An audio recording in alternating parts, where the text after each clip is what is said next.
Happy Friday, everyone. It's round 22. I am coach of the Warn Dogs. That's Warnie. That's me. And this is Drew Jones. Coach of the Mountain Goats. We're on the road. Max is here. I'm feeding him a banana whilst also driving and talking to the best content creator ranking coach in the league. Well, I do have that percentage on you, mate, at the moment as well, which is a good Have thing. you calculated it? Yeah, calculated. I've got you just, but there's a battle for these three last weeks, and you are on the road, and it's basically you're doing this off your own back because you've got I feel like you're rattled with the fantasy journo of the year at the moment that you're going, I better get out to Moorabbin today and go and check out what's going on there because there's a little bit of relevance that we'll probably see out of the Saints. Saints have been relevant all year, haven't they? It's been a few times now I've had to head out there. But I think I'm currently living close by to the ground, temporary situation, and then with Naz a little bit sore. You know, DeConing not on the injury list, but who knows how he's going. I think it's worthwhile for the Marshall owners that I just have a little check in there as well. So there's a bit on the line for the Saints and their selection. So I think worthwhile popping down. And yes, I am technically on holiday, but there's no such thing as holidays for fantasy journo. No, there isn't, especially when you've got Aaron Bryans breathing down your neck. Anyway, let's look at last night's footy, and it was North Melbourne getting a W there, which is good for them, and they did have LDU rack up with 31 disposals, had 10 tackles in that to get his 139, so massive game for him, massive game for his owners, which I'm sure have been frustrated all the way through this year.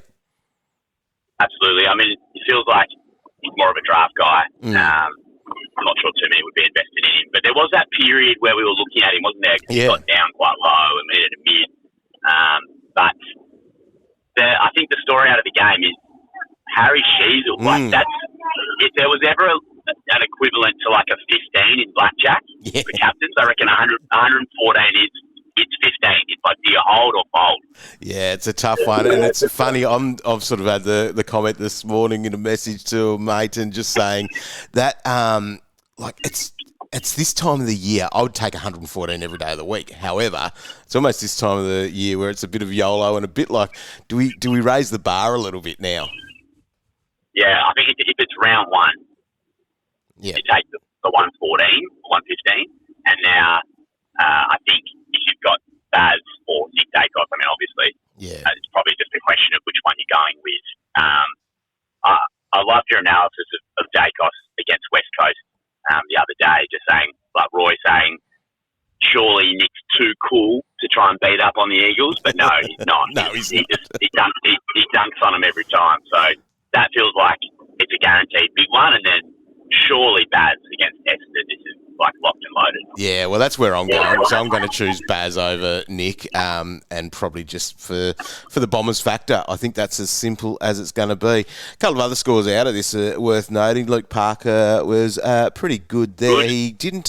He wasn't in the midfield after he was last week, so he was back doing his thing, had some kick-ins and playing behind the ball, and geez, he just gets used a lot. 8 marks there for him. And then Colby with an 87, I think you'd take that, and of course you would, and could have been an actual option as one of those cheaper forwards if you were shopping that area. But Bont, 99, is just...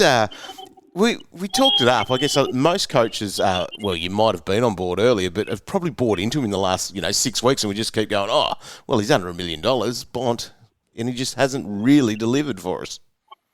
Cheap for a reason, I'd say, Marcus. I mean, the fact that he got tagged to like a 30 by Mullen, I think just shows you that he's not at his optimum Bont level. The fact that was even possible. Yeah. Last week Hayden Young stood on him at stoppage. Last night he was good. He wasn't great. But the fact that the Dockers were able to shut him out just with a bigger bodied mid with an arm across him shows that perhaps he doesn't have the absolute ceiling that we thought, or maybe that he used to have. Against Richmond he came home hard, didn't he? Like we thought that was going to be a big daddy ton, and he only got up to a ton with a 50 or 60 in the last quarter. He hasn't been the primo pick that we were hoping for. But he's still a name. He's still Bond. Yeah. Just ends up being one of those. What's their run to come? Yeah, so they do. It's not too bad. Sorry, I'll just get him up here as I'm clicking on him. They go into next week Carlton and then Melbourne. So you're probably not thinking, well, what kind of attention can he get from those guys? I think he's a bit of a different player than anyone that would be rolling something through there. But yeah, it's all right. He should be okay, but I guess the thing is, we just haven't seen anything big. I think you just mark him down as one of those dudes that is now essentially just a cancelled-out player in every matchup in these finals anyway. Yeah, you'd be brave to trade out of him, but I'm not sure he's going to shoot the lights out in either of those matchups. Yeah, you're not going to buy into him. That's the other thing if he was, if you didn't have him either. So, yep, that's where it is. Let's get into the teams then for this round 22. Tonight, we're off to the Gabba for Brisbane and Hawthorn. Animal's in, and so is Darcy Gardner. But Dane Zorko's the big one, and I think he is a target under 900K for what he can do. He's had his management rest last week. He's had a bit of in and out over the last few weeks as well. But he, I think he's a lock if you were looking at that sort of position. I'm very happy to be going there. They're outs. Bruce Reveal, Kitty Coleman, who had that concussion last week, and then Hugh McCluggage didn't get up with that calf that was an issue for him. The Hawks bring back Carl Amon, so he's back from injury, so that might be a Impey flag. Definitely wouldn't be buying into Impey now, but also the fact is that maybe temper expectations if you're an Impey owner like the Warn Dogs. Sam Butler, Mitch Lewis, and Ned Reeves are into the team with Schubert omitted, as is Finn McGuinness and Oliver Greaves, and Bailey McDonald has been managed. So, yeah, probably the talk here is Zorko. Are you just happy to tick that one off if anyone wanted to go there? It's definitely he's arguably the best in you could have in any position this week. Good run home for the Lions. He's coming off a rest, so hopefully that means he's got a big 3 weeks left in him. And if you've got Hugo Hall-Khan on the bench and cover, you need cover, I reckon, just in case he pings the calf or a hammy or whatever. Yeah. My question to you is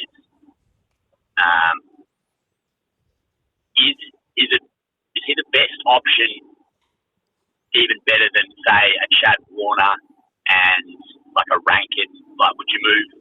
Would you shuffle DPP around in order to get Zorko? Oh, geez, I'd be pretty close to it because I do actually like him a lot with what he can do. I think my main thing about him is just, the fixture to come is pretty good. After the Hawks tonight, so they are at home, but it is Suns and the Pies, and so those 2 games, that should be, plus whatever on to what he's doing. And I just think it's the ceiling for him. I think Rankin's still got that too. Obviously got this matchup coming up this weekend against Richmond, but it's not as easy the last 2. But that's the thing about Zorko. I think you're buying a better 3-game run for him, and just ceiling is what it's all about. He's certainly got that. We know that for sure. Just on Amon, so one thing you'll notice if you've watched him closely the last few weeks is that he's their number 1 handball received. Yeah, yep. And Amon, I reckon that Amon he probably was a bit more handball received at Port Adelaide and maybe his early days at Hawthorn, but I think he's more of their +6. Yep. Sort of switch guy. So you'll no doubt you'll probably lose a couple of +6s for Impey. But you're not losing the handball received. So I don't think you need to be too down in the dumps about Amon's return, but I think it does. All it means is that if he's no longer a trade target, but if you've got him, you'll still be good. He's having a great season. He's the hot hand. They're not going to stop riding him. Yeah. And this Brisbane matchup is probably a little tougher at the Gabba, but you'll just continue to be a 100-ish averaging back, I would say, for the remainder of the year. Which will do us quite fine. Let's look at Saturday. 1:15 is Melbourne and a Freo. Cade Chandler and Dan Turner are in for the D's, with Cross omitted and Blake Howes out injured. Brennan Cox is in for the Dockers. Alex Pearce has been managed. Probably not a lot to see here in the sense of what we've got in a game. We do have the ruck battle of Max and LJ, which should be interesting to see, even just see what scoring is going to be like between the two of them as they form a buddies. boys that used to play together, but it'll probably be tags, and I think that's almost what we're looking at in all of these games, and that is Cozzy. He's going to cop some form of attention. I think they've said that they are going to obviously look at doing something there. Well, they have to. You have to put work into Cozzy.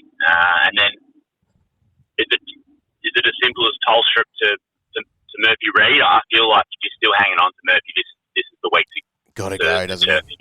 He's in that sort of category like your Petrarcas and whoever there, as you're talking about, as those guys that just need to kind of go because of the writings on the wall type thing. That's probably the biggest thing, as good as he has been this year, because he's been one of the great picks of this season. I think if you sort of have ridden him this far, it's been a very nice run. Absolutely. I mean, I was thinking about someone who they contacted you guys, maybe Pinecast, saying that they still had Lockie McAndrew. Well, that's one of the great holes. Definitely, yeah. And Murphy Reid definitely fits into that category. He's slowed down the last 6 weeks or so, which is probably understandable for a second-year player who's spent a lot more time in the midfield. But they, arguably, the Dockers should be looking at can they freshen Reid up to the finals, and maybe that does happen over the last couple of rounds. So. Yeah, there's not a lot to see there. I guess we all put the emergency on Fitzgerald, but probably not expecting a massive score.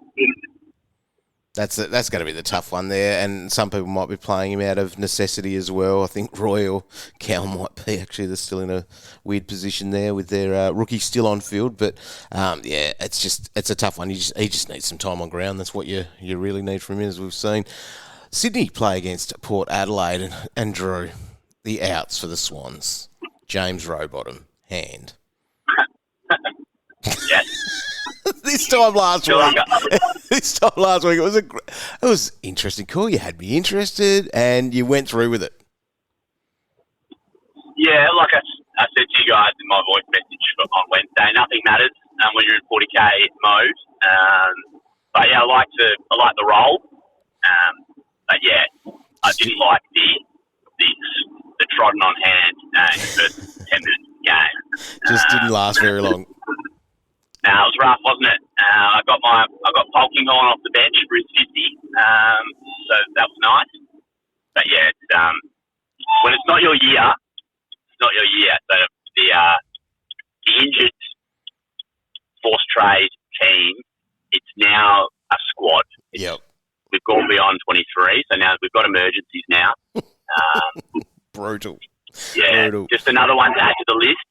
But yeah, I'll be going straight back this week. So Rowbottom will go to a premium of some sort. Nice. And Harry Barnett will come in so he can be a part of the end of season trip. As he does a little bit. Other Swan changes there. Will Edwards out after that brutal injury for him. Rampy's been managed. Rose has been omitted. They've brought in Hamling, Wicks, Detoli and Melican.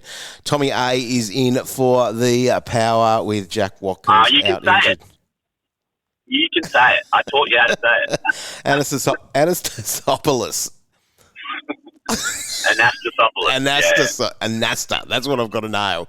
Tommy A, he's a good man. Calvin's got him, so he'll be an emergency for him this week, I reckon. So that's where we've got there. Now, I was interested here. We're talking rucks, and we've got the Lockie McAndrew one where he has been managed this week, and we'll talk about him shortly. But Brodie Grundy, how do you feel about him? He hasn't really put the numbers up there, but the Swans have a nice run from here. Yeah, I'd love to know the numbers for Jordan Sweet, whether he's a particularly restrictive. It's not easy, but yeah, I think we're not going. I mean, obviously we can't go English. He played last night, but he's sort of been off the table. I think as an option this season, and then you can't go LJ into Max if you don't have him. Obviously, you've got Max already, but he's the one who's separated himself. So, I mean, it's probably Grundy. I mean, Darcy Cameron will go well against West Coast, but I guess you've got to look at the 3-game play, which I think for Cameron's not as good. No, it's not. They have it a little bit harder coming up. So I think you might get enough from this week to make it work, but they do go into the Hawks and the Lions, who are a couple of the trickier teams to be playing against, especially Hawks now to have their dual ruck set up back. I think I think I'm happy enough to go with Grundy. Mm. Yeah, it's an interesting one. It's a tough one, I reckon, to be making that call on there. So, yeah, that just needs to be pulled by someone who does have Lockie McAndrew. Chad Warner, he's just in great form. Again, we'll talk about that run as well. It is pretty good for these Swans of what they can do from here. So they do go, obviously, Port Adelaide, then Bombers and North to finish. So as a midfielder that Chad is, I think that looks pretty good. The Chad, yeah. Well, he's the guy that will come into my side. Yep. Unless I pull a few levers to get Dawg in. Yeah. But yeah, I like his run home. Are you an Errol believer? Of course, he'd be a nice midfielder to be grabbing.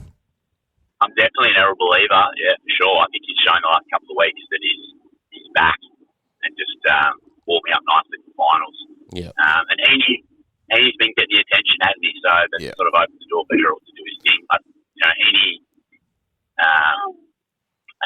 What's the Swans run? Do they have another easy one in their last three? Yeah, so they go. So the Swans do look all right. So they've got the Port here, and then it is, Essendon and North. So it's just set up pretty nicely for that. I reckon they will be the team to target as such. They're probably the team with one of the nicer draws to finish off for our fantasy finals.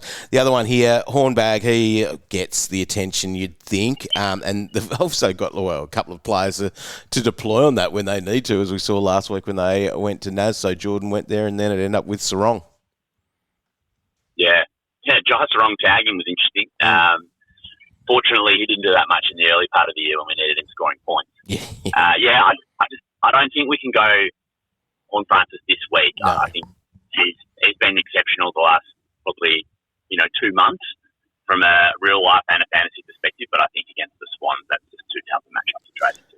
4:35 p.m. We've got Geelong and the Bombers, so this is that game where we may all be going into Baz as captain if you're willing to take on your 114. So Sam de Koning is in with Mitch Edwards managed. So unfortunately we don't have sort of a ruck up against the Cats this week because that's been a happy hunting ground. Jai Caldwell, Vijay Vizentini, he's a ruck that's in for the Dons, and Archie Perkins because we have seen Nick Bryan out injured. Angus Clark is as well, and Harry Jones has been omitted. So this story is all about Baz as skipper, and also then just as the target. If you haven't got him yet, you couldn't be walking into a better matchup to be grabbing him if you haven't yet. Yeah, and Baz represents great value because you've got the Essendon and Richmond matchups to come. So in terms of targeting premium, this is the time to get him. Here's my captain in my draft side. Yep. Going into an elimination final this week. So I would say most likely the entirety of the matchup probably rests on Bailey Smith's shoulders. He can put the game out of reach if he has a big one, so I'll be cheering pretty hard, as will I think a lot of people. And in this one, I've got Grind Myers as my in at the moment because I'm having to shop in low areas as my forward to replace Christian Petrarca. How do you feel about this? And do you think he's just going to be okay? His last couple of weeks haven't been great scores, but their run, as we've talked about with the Cats having Richmond and Essendon in these last few games, are you happy to go there? It's the injury, the ACL that's hanging on by a thread. Is that a concern? Is there a concern for a rest or anything like that? Or what do you see with Grind at the moment? Is he a pick? Essentially. And if Brian has signed off some sort of waiver that means that the Cats don't have any liability if he tears the ACL. I think, all jokes aside, I probably favour Manor. Yeah. Okay. Just because of the ACL risk, he could tear his ACL. Yeah. Yep. But yeah, I like the idea of trading into the Cats guys over these last 3 weeks. I think it's probably more something I'll target for the last game. Mm-hmm. Once I've seen the teams, I can see a world where I sideways trade into maybe a Manor and a Myers or a Manor and a Stewart or something like that for the Richmond matchup. But yeah, I like the idea of it this week. I just think I would go Manor, but you are ranked roughly 40,000 spots ahead of me, so I think I'll defer to your judgment on this one. Yeah, this is going to be my drama all day, I think. At the moment, it's Myers, and I think it's just because of what we have been able to see in the past. And, yeah, there's just all those flags that go with it. There is a couple of others that are on the radar, and I might ask you a question about one of those after as well. But, yeah, Tanner Bruin could be a good pick if you need to shop in those areas in defence as well. I'm not sure if you would be going Tom Stewart, but he's cheap as well. Jai Clark? Yeah, Jai Clark, so as a forward. So he could be another option there that does fit that sort of profile if you were looking. You've got your Myers, your Matter, and Jai Clark probably should be in the mix for that as well. How the hell does Jai Clark have forward status? It makes no sense. Yeah, I don't even know when or where that happened. Maybe it was one of those ones, an irrelevant one that we just didn't even think about during the season. But, yeah, I guess he's got to be an option as well. Maybe I need that three-sided coin if you're working out which cat to pick. He's comfortably third behind Myers and Manor, but it was more the peculiarity of him having forward status. Like, I think you should pick him up in draft. The fact that he's playing sort of wing half back for these last few rounds, you never know, he might pop a big one. Adelaide, something like that. Adelaide play Richmond on Saturday night at Adelaide Oval. So the big one there was Lockie McAndrew managed. That means Rob is in. Sam Berry, James Peatling and Rory Laird return for the Crows, with Saligo managed, and injuries for Borlise and Nankervis. For the Tigers, we've got Judson Clark and Steely Green in. Sam Cummings out injured, and Trainer has been suspended. So Rankin, well, have you got Rankin already? And where do you have him compared to Warner if you were looking at the two of them? You know that I don't have Rankin. I texted you last week and said that my trades were about negative 250 if I had just gone Rankin. Yes. And Artemis. Well, the only thing with Rankin is you're trading into a great matchup, but then you're also trading into a Freo away. Yeah. Which to me, it sort of equals it out. Like you could go 140 and then 60. So I think I'm banking on just a nice run for the Swans. Well, yeah, hoping like that Warner goes 110, and then it's a better trade. Yeah. But yeah, I think you can't go wrong as a 1 week play. I think he'll score really, really well against the Tigers. Yeah. And the roll's there. Like this is exactly what we've liked as a roll from Rankin, and it is there. So hopefully. He's a gun. Yeah, he's a gun. Right, what else do we have in this one? Yeah, probably not a lot else there. This is the other name that I was throwing up. Jack Ross. Could you consider him as a forward option? I looked at his price and thought, geez, he is cheap for what he has produced for the most part of the year.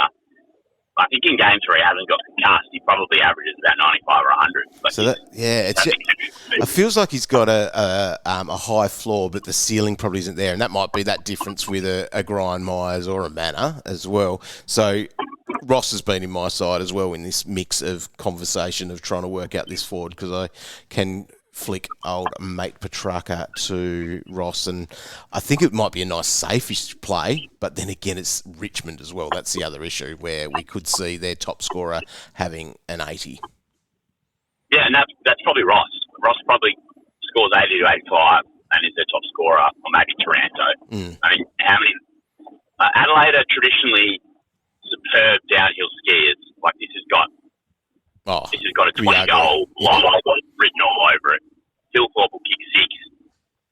You know, like. Well, then could he be an option? Could the old Dilthorpe Thriller be an option?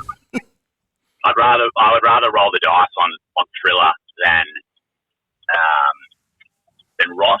But having said that, I just probably wouldn't go either of them. Yeah. All right, let's move to Sunday. We get these teams at 5 p.m, well, down to the 23s anyway. GWS and the Swans, and the Suns even. Riccardi, Green, and that's the Toby variety, and Connor Stone are in for the Giants. No outs for them yet.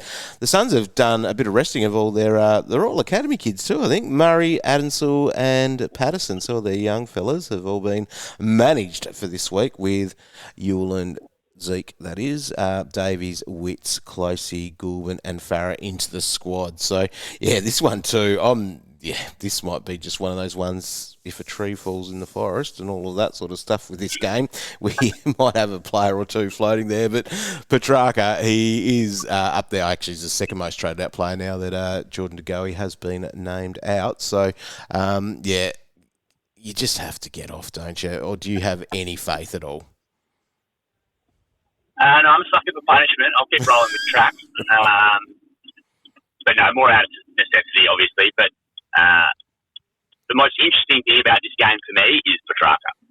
From a real life perspective and from a fantasy perspective. Like, can he dig deep and just find something? Because at the moment he's coasting along at this extremely mediocre level, and his team are getting either flogged or losing week in, week out. He's supposed to be a leader, supposed to be a high-profile recruit.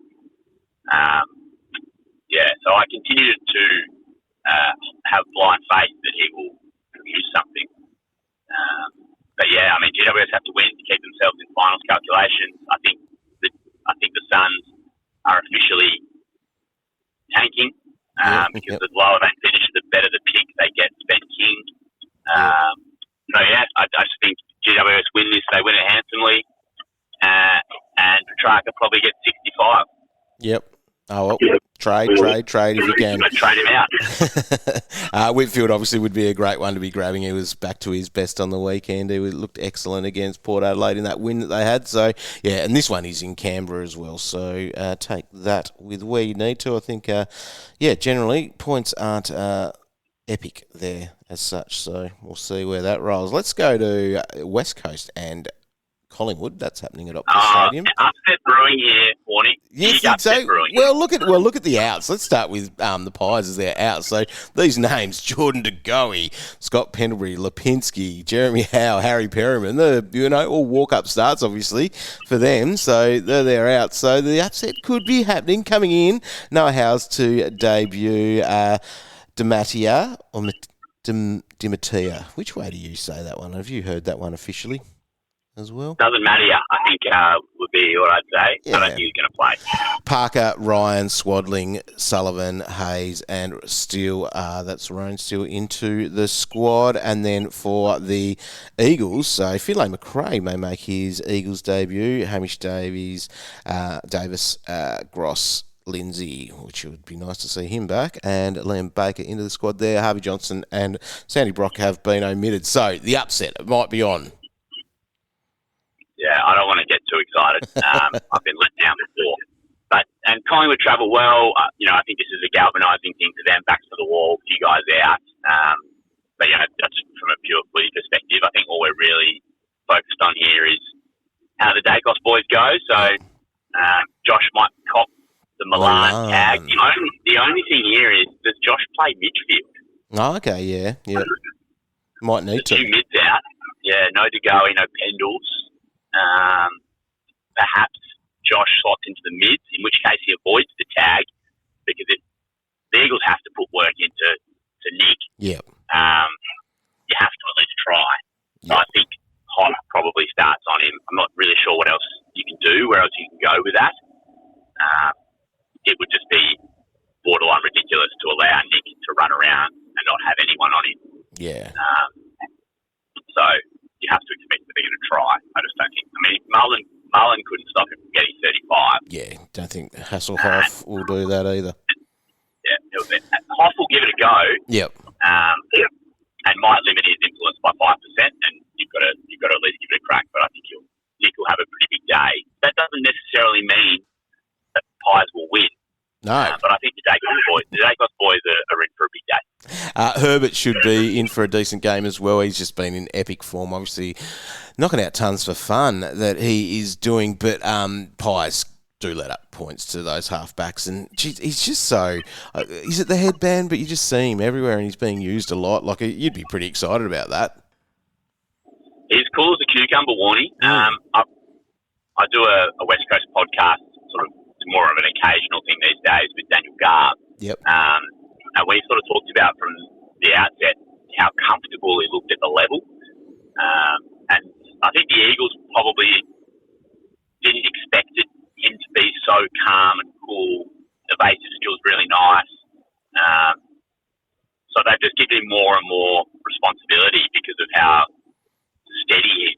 And he only signed a 6-month contract, and apparently Carlton are already knocking on the door, so Eagles are going to have to pay up to keep him.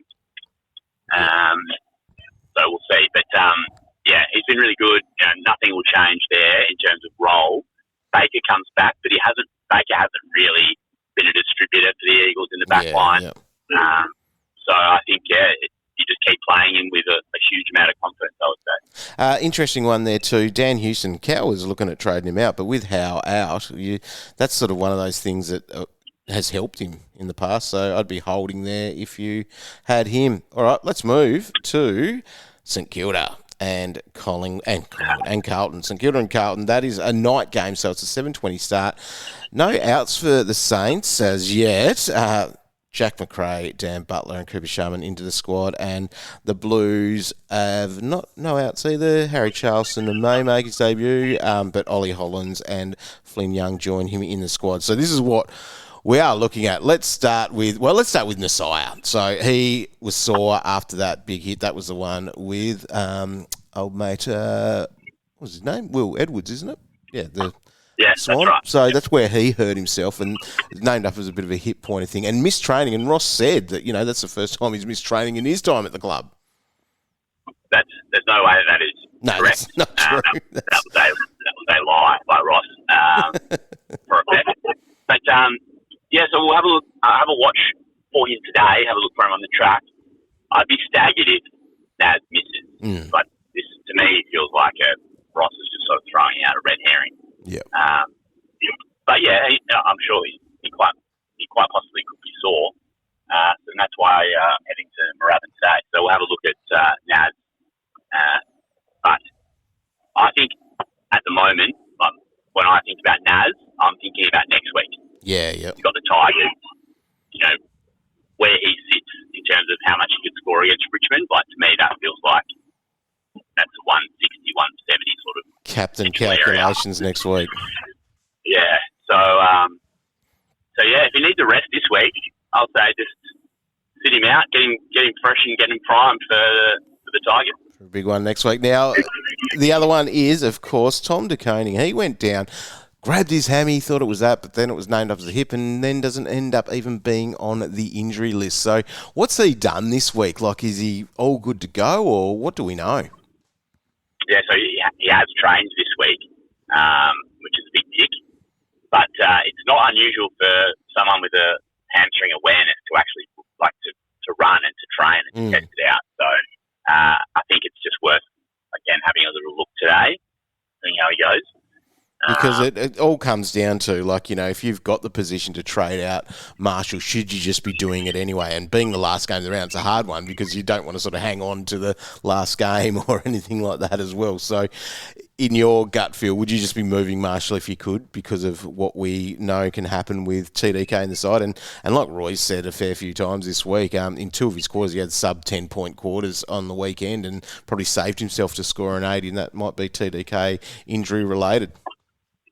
It's incredible how bad his role Marshall scoring can be with TDK and the team. Like earlier in the season, he was getting like 40s. You just can't risk that. If the Goey gets through today, okay, and is named in those final teams tonight, I just think you just have to trade Marshall. Yeah, it would be too big a risk.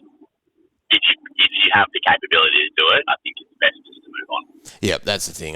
I do, and I think I have to. The worst part of it is it's sort of being locked into a ruck move. But anyway, that is what it is. And I'm probably just for even the 1 week players such going Darcy Cameron. I think I'll just go there for that Eagles matchup. And the form. Cheeky 1 week. Sorry? Cheeky 1 weeky. Yeah, even just the fact that he's just in such good form and he's actually been all right against good rucks as well. So, and then again, I'm in a bit of a world too. I'm just quite happy to cancel that one out against Roy and Cow because it's probably more about the green vest each week for me is where my thinking is at times to just as long as I'm beating those two bloody numpties, and that is where my brain heads at this time. So, well, I'm as big a fan of VB as anyone. But a warm VB Leave me out. I cannot be doing that on Sunday night. So, we'll see where that rolls as well. What are you ending up doing then? It's going to be the one down to get Harry Barnett on the players trip, and it is Warner. Do you think? Warner at the moment. I could potentially have a look at DPP to try and get Zorko in. Yep. But yeah, it's complicated with Rowbottom injured. You sort of have to move him. So yeah, it would be hard to. I could probably shuffle the deck chairs, but I think it'll be Warner at the moment. Yeah, well, he's fun. He's been so good, and he just knocks it out and does his thing, which is nice. All right, Drewy, enjoy the time there at RSEA Park. See what you can find out for us. We'll be following everywhere at Goat Fantasy News to see what you have got for us. Yeah, a little update a bit later. Warnie, good luck with your budget forward. I can't wait to see you later. Oh, yep, this is going to, the last few follicles of hair that I've got on my head, I will be tearing those ones out as I'm trying to work this out. But what's it matter? 3 weeks to go. We've only got 6 trades to go in this game, and I'm looking forward to using every single one of them and being game over. All right, have fun with Maxi. On you, mate.